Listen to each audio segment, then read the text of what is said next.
अस्सलाम वालेकुम। शराय दस्तूर से मैं हूं अब्दुल करीम सिद्दीकी और आप हैं AQS के साथ। मेरे साथ हैं सईद बलोच मेरे लेफ़्ट साइड पे, और मेरे दाईं जानिब जो हैं वो जहांज़ेब अब्बासी हैं। आज हम थोड़ा सा लेट हो गए कि आखिर सुप्रीम कोर्ट में क्या हुआ, और जब हमारे इन कोलीग्स की तरफ से ख़बरें चलीं तो फिर इल्म हुआ कि सुप्रीम कोर्ट का कमरा अदालत नंबर 3, जो कि जस्टिस याहिया आफरीदी की सरबराही में जस्टिस मुज़ाहिल अकबर नकवी और जस्टिस एहसन हसन रिजवी, उनकी अदालत के अंदर जो है वो जजेस और वकील यानी अमानुल्लाह कनरानी, उनके माबैन जो है वो ख़ासी तल्ख जुमलों का तबादला हुआ है।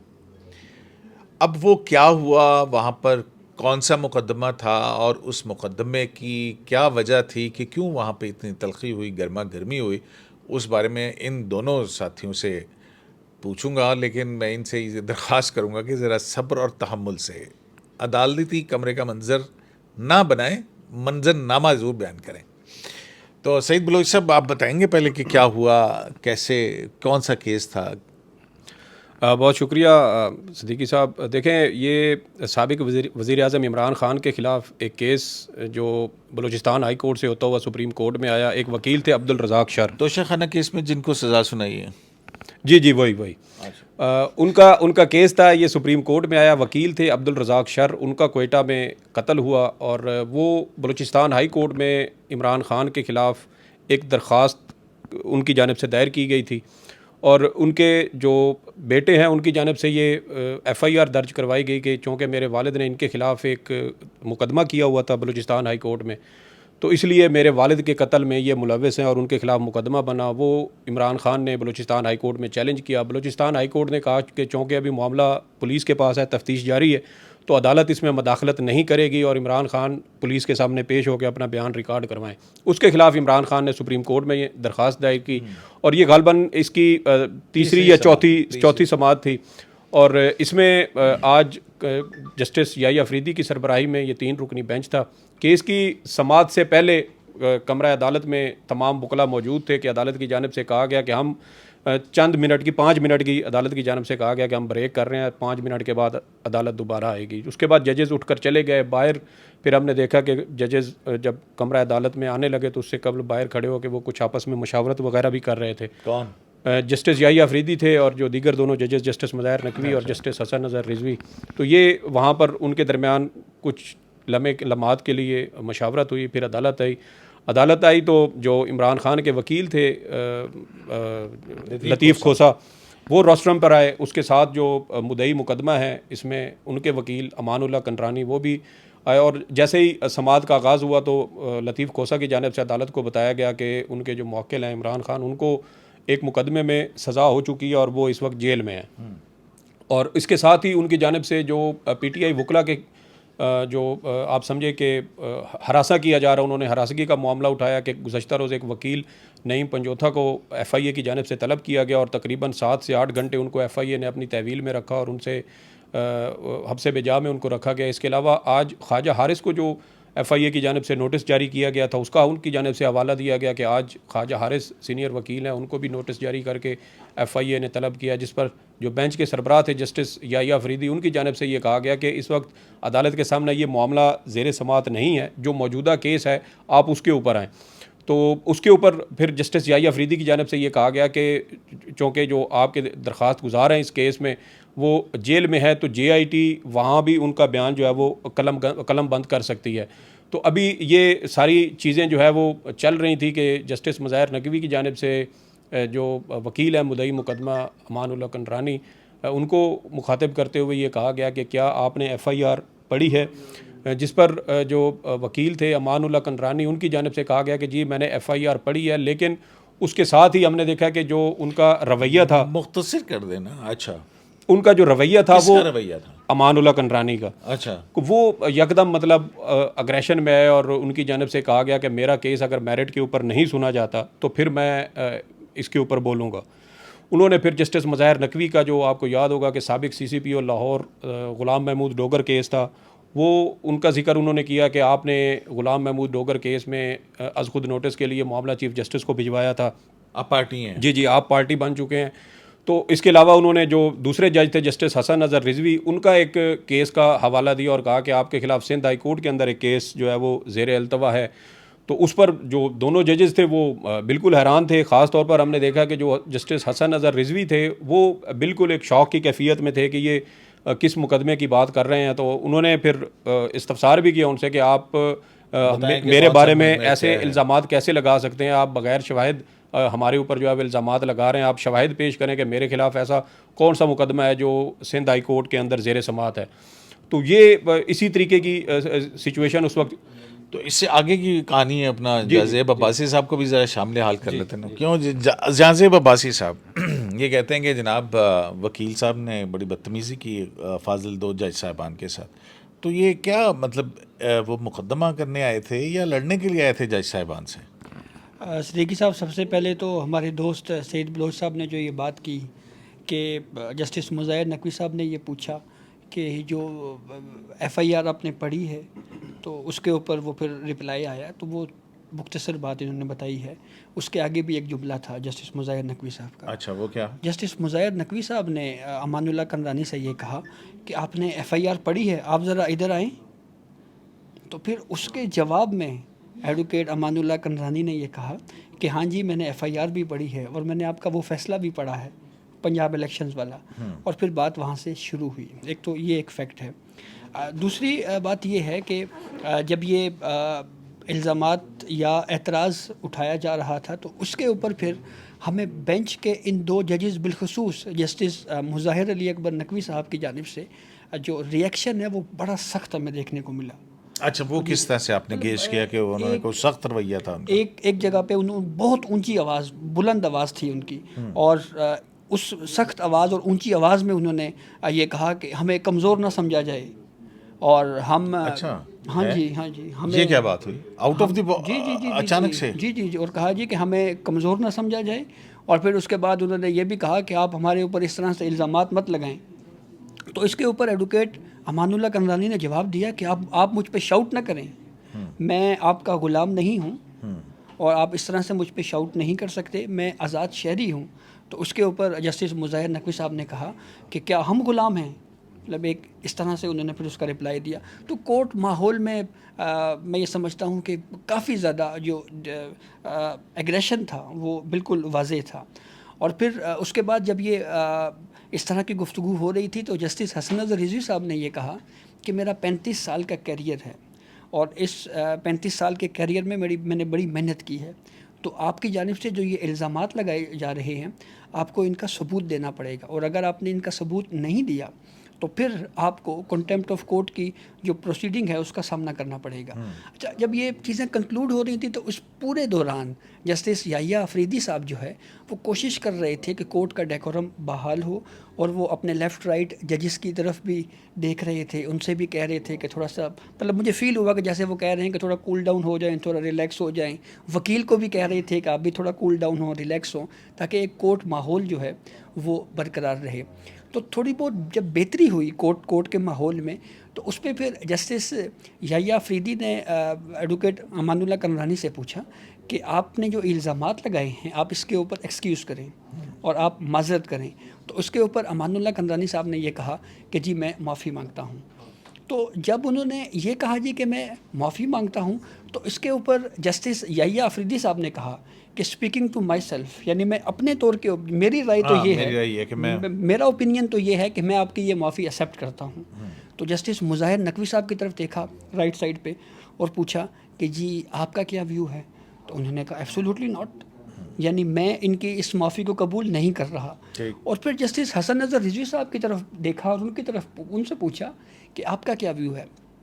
तो मुझे ये लगा कि इब्तदा में जस्टिस हसन अज़हर रिज़वी साहब ने ये कहा कि ठीक है, लेकिन फिर अचानक जस्टिस मुज़ाहिर नकवी साहब बोल पड़े।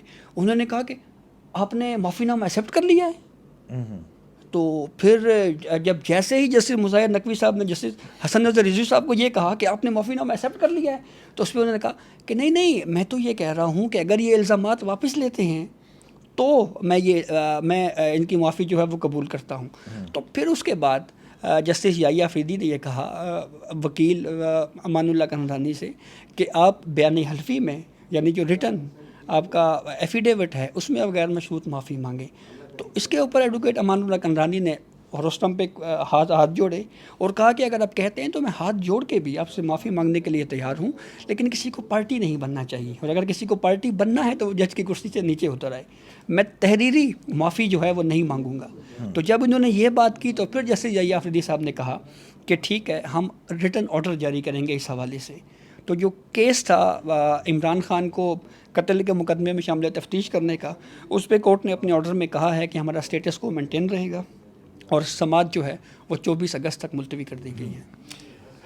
तो अब आपकी क्या असेसमेंट है कि मतलब अमानुल्लाह कंदरानी जो हैं ये पहले से कोई प्री डिटरमिन्ड किस्म का वो करके आए थे कि या एक हीट ऑफ द मोमेंट के अंदर ये बातें हो गई? आपको क्या लगता है? देखें, हमारे सहाफ़ी दोस्त कमरा अदालत के बाहर मौजूद थे। जब अदालत में गए तो उसमें अदालत की जानिब से ये कहा गया, जस्टिस याहिया अफरीदी ने वकील लतीफ़ खोसा को मुखातिब करते हुए कहा कि हम आपको तकरीबन 10:30 बजे सुनेंगे। उसके बाद फिर हम सहाफ़ी दोस्त भी कुछ बाहर निकल आए, वकला जो उनके साथ थे, लतीफ़ खोसा की टीम थी वो भी बाहर आ गई। तो वहाँ पे हम खड़े थे तो हमें हमारे ही एक सहाफ़ी दोस्त ने बताया कि आज मुझसे अमानुल्लाह कंदरानी साहब ने बात की है और उन्होंने कहा कि आज मैं अदालत में धमाका करूँगा। अच्छा। तो उसकी बात तो और कहते ही रहते हैं ऐसे उसकी बात और फिर कमरा अदालत के अंदर जो कुछ हुआ उससे तो हमें तो यही मालूम होता है कि शायद वो पहले से एक माइंड बना के आए हुए थे कि आज मैंने अदालत के अंदर इस तरीके की कोई जो है वो कार्रवाई करनी है। वरना जो एतराज़ात उनकी जानिब से कमरा अदालत में दोनों जजेस के ऊपर उठाए गए, उनका इस मुकदमे के साथ किसी किस्म का कोई ताल्लुक बनता नहीं है। मतलब कि अचानक उनकी जानिब से जस्टिस मज़ाहिर नकवी के ऊपर और उसके अच्छा, बाद वैसे ये भी एक बड़ा एक होता है कि एक वकील आया आर्गू करने के लिए, केस हो गया, तूने पढ़ा भी है, मतलब कहने का मुंह उठा के आ गया तू। तो ये भी एक इंसल्टिंग वे भी होता है ना। अगर किसी ने नहीं भी पढ़ी होती तो कोर्ट कहती है अच्छा पहले FIR तो पढ़ लें।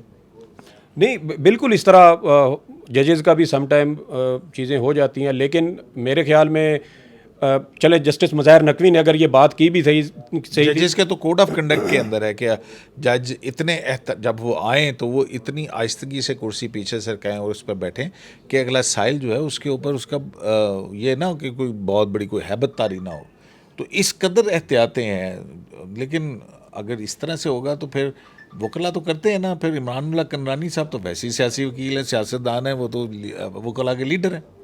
चले सियासत वो बाहर रूम्स में करते हैं, कमरा अदालत के अंदर तो सियासत नहीं होती, ना इस तरीके से जजेस को तज़हीक का निशाना बनाया जाता है।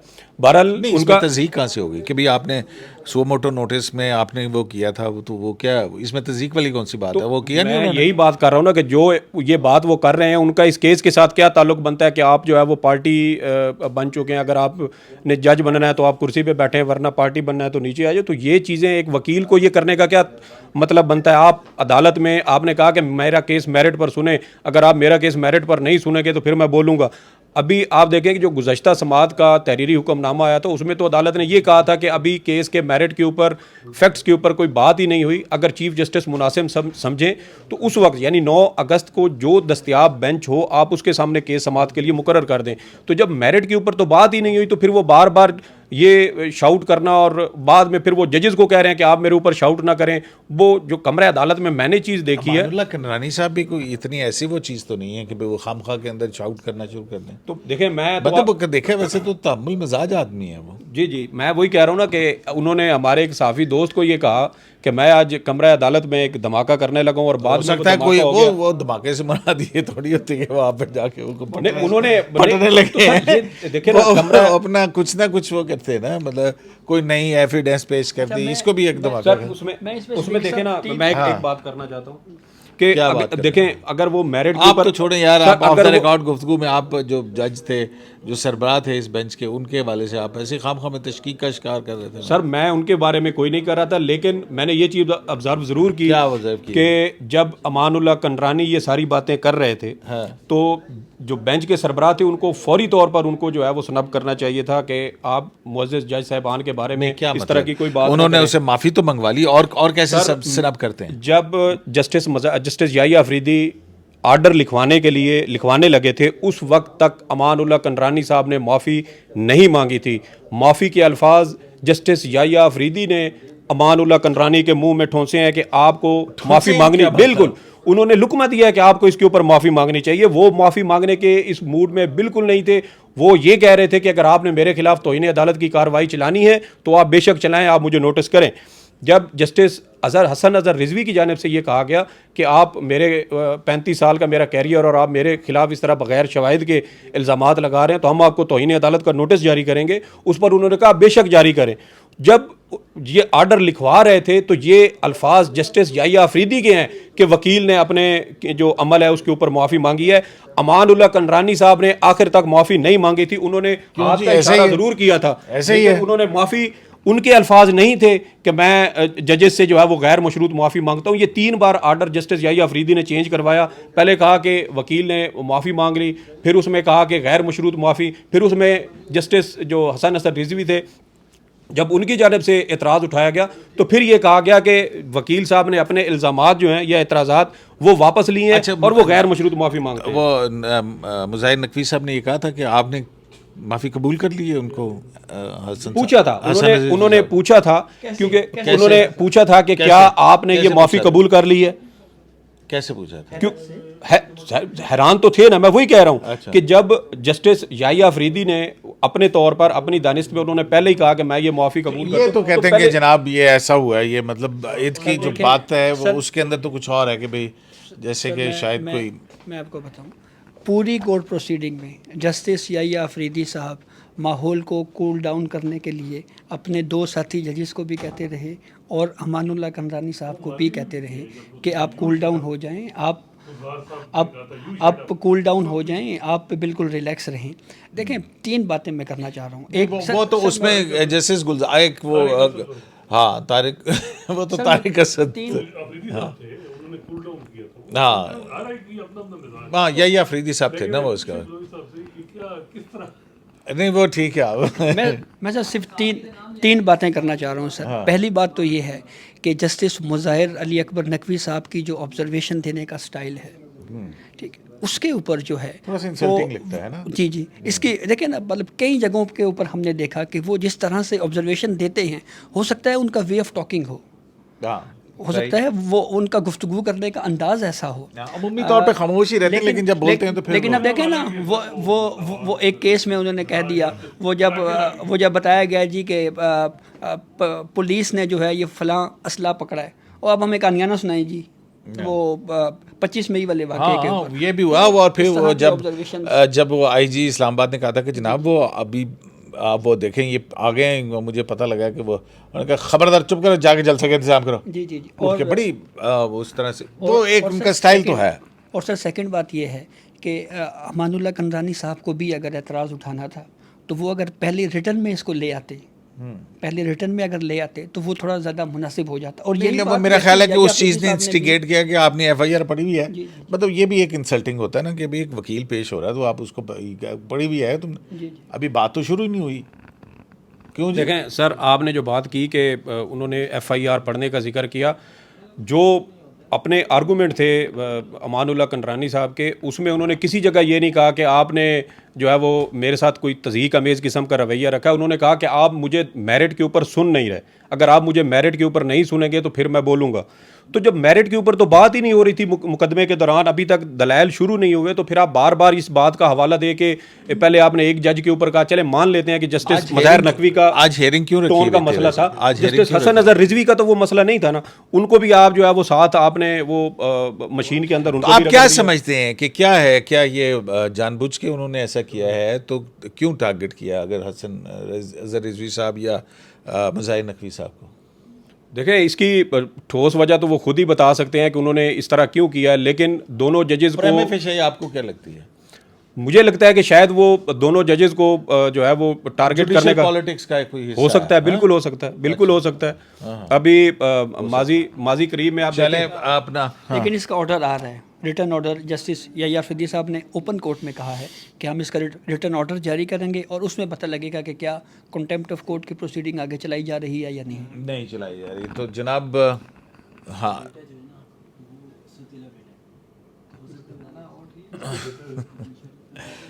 तो जनाब आपका और आपका दोनों अहबाब का बहुत शुक्रिया। और फिर दूसरी तरफ एक डेवलपमेंट ये है कि इस्लामाबाद हाई कोर्ट में जो तोशाखाना केस में इमरान खान की अपील है उसके ऊपर नोटिस हो गए हैं, रिकॉर्ड वगैरह मंगवा लिया गया है। तो मुकदमा इमरान खान के वकला का जोर था कि कल ही समाअत के लिए मुकर्रर किया जाए, लेकिन वो उन्होंने कहा कि कल जब मेरा मेडिकल चेकअप है, अब 2-4 दिन 5 दिन में मुकदमा लग जाएगा। शराय दस्तूर से अब्दुल करीम सिद्दीकी को AQS लाइव से इजाज़त दीजिए। अल्लाह के बाद।